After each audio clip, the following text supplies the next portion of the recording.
Hi, this is Emerald and welcome to the Diamond Net, and today I want to talk to you about false prophets. I'll give you some information about what they are, how to avoid them, and how to really get good information from spiritual teachers.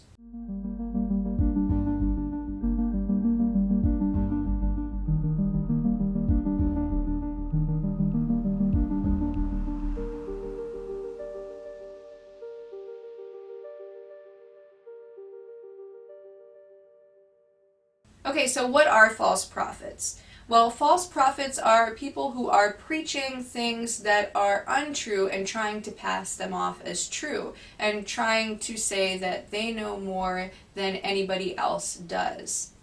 Now, the reason why I want to talk about false prophets is because, given the fact that I am giving a lot of information about spirituality and nebulous, high up concepts like that, I could very easily be accused of being a false prophet. And also, I think that given my interactions on YouTube over the past month and a half since I started my channel, people tend to think more of me than I am.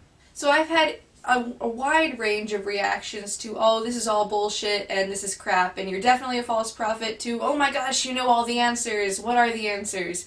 So in response to these, I want to give you guys the information that I am a regular person doing this. Like, there's no difference between me doing this and sharing my perspective as to any of you doing this and sharing your perspective. And by no means do I think that my perspective is the truth with a capital T. And so when I give my perspective, I know that I am just kind of a map maker to the truth. So for me, if I ever start claiming that I know 100% for a fact exactly what's going on, then no, don't listen to me. Just completely stop watching my videos if I start doing that, because then you will know that I am a false prophet. My point in creating this channel is to share my perspective on things, which are cross-referenced through a bunch of different ideologies and are also cross-referenced through my own experiences. So for me, I'm very, very heavy in Jungian psychology. I've read many, many books on the subject. I also incorporate some Taoist and Buddhist concepts. I even incorporate some feminist theory, but those are just in small degree. I don't know as much about them as I know about Jungian psychology. I've also had 2 transcendental experiences that occurred when I was 20, and I talk about that in another one of my Q&A videos. I've also had out-of-body experiences, so I feel like I can talk substantially about that. And I've also had a natural habit of contemplation all throughout my life. Even when I was like a little kid, like 4 years old, I can remember sitting in my room and contemplating the nature of reality. And even when I was 4, I remember realizing just how constant my thoughts were, because I was noticing how constant they were, and I was trying to stop them. And I didn't know anything about meditation at the time, so I was surprised later on to find that that was one method of meditation. And so because I've been doing these practices of contemplation my entire life, I do feel like I have some important information to share. And I feel like it wouldn't necessarily be beneficial for me to keep my perspective to myself. But that being said, it is just my perspective, and I'm only one human being, and I cannot know everything. And if I were to claim to know beyond a shadow of a doubt whether or not my perspective is true with a capital T, that would be 100% in the wrong direction. So if you're trying to identify a false prophet from somebody who is being genuine, check to make sure that they are not telling you that they are the holder of the truth, because that's not true. The truth is inside of you, and you have to do the hard work to actually extrapolate it from yourself. For me, I consider myself a map maker. I am somebody who can point the direction toward truth, but the truth only occurs in your own subjective experience. All I can do is really facilitate it and help you along.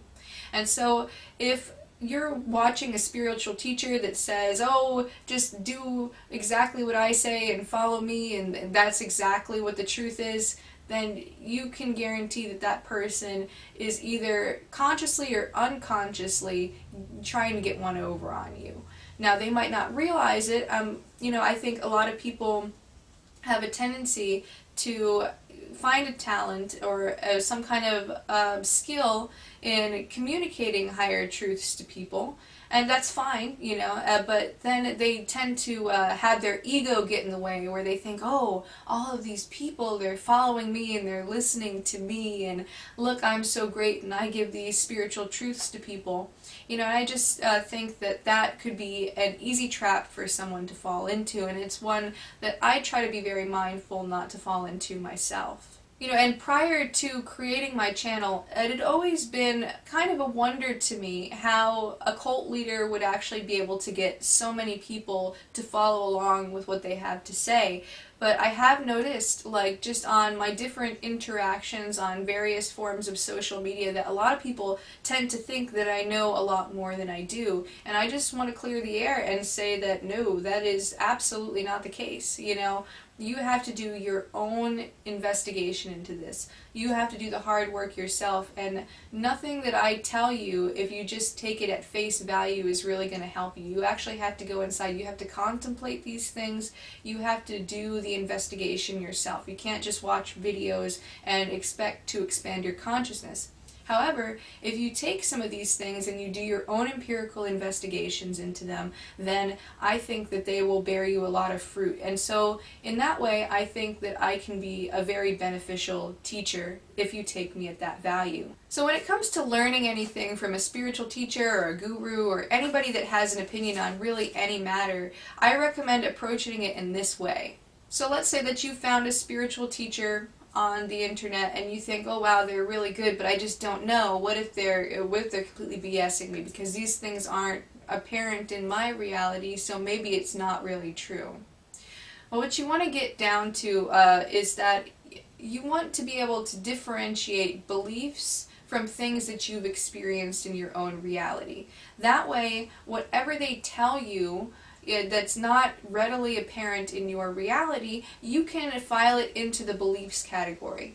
You can file it into the, oh, well, these might be true category, and you can use them as tools whenever they're necessary, and then put them down whenever they're not necessary. So if I tell you that there is a state of oneness, and in that state of oneness you feel no separation from anything else, if you don't feel that readily in your reality, now this is something that I've experienced, but if you don't feel that in your reality, you can file that away in the beliefs category or the not beliefs category. You could totally say, oh, maybe that's not true.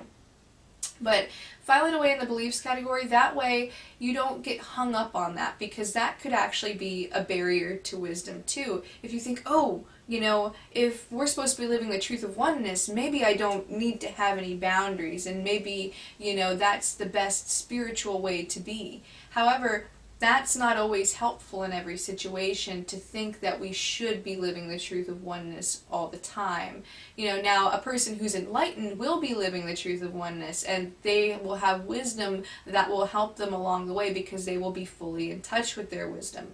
However, when it comes to the abstract notion of having the truth of oneness, if you treat yourself like you're not a separate being, that's going to create some real issues for you. So you just have to know which truths you can pick up at what time to make them useful to you. So don't go into things trying to debunk particular spiritual teachers, and also don't think that they have all the answers. So if you find a spiritual teacher that you like, really, really get present to your own feelings about what they're saying.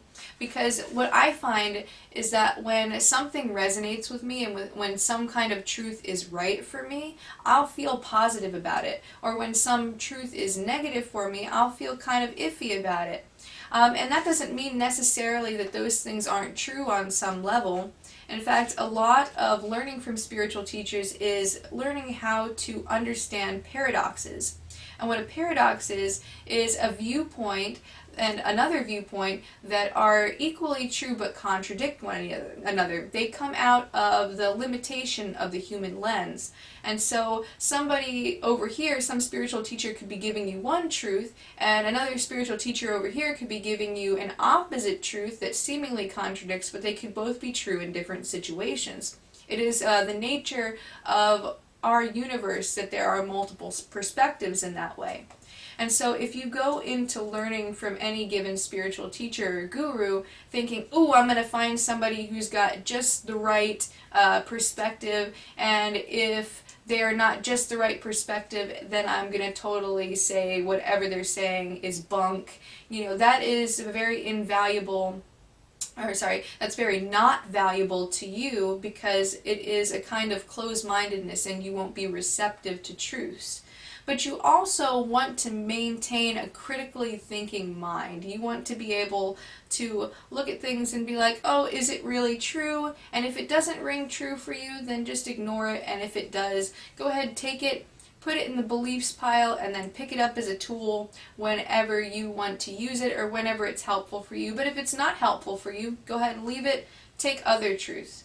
And so when it comes to listening to me, or like a Teal Swan, or the Ralph Smart, or anybody else like that who's on YouTube, when it comes to people like that, you have to listen and just find out what really resonates with you, because most of their perspectives are valid from some level, but at the same time, if that's not what you're resonating with, it's going to be wrong for you. So truth filtered through a human lens is always going to be subjective, and the human lens is, in a sense, very, very limited from expressing the truth with a capital T.